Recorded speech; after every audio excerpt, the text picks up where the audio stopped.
So I'm going to answer the question, where did the devil come from? When you're talking about where the devil came from, the only reference we know about is the Bible itself.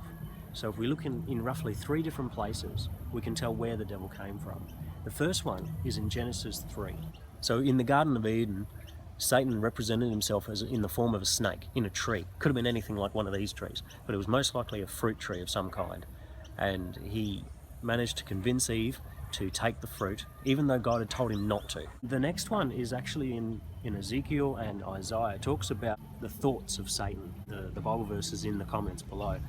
The third one is also Revelation. Now this is the most interesting one. It seems to indicate that Satan was actually an angel in heaven before the world began.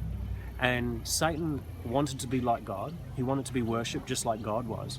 And he had jealousy in his heart. So what he did is he enticed a third of the angels to follow him.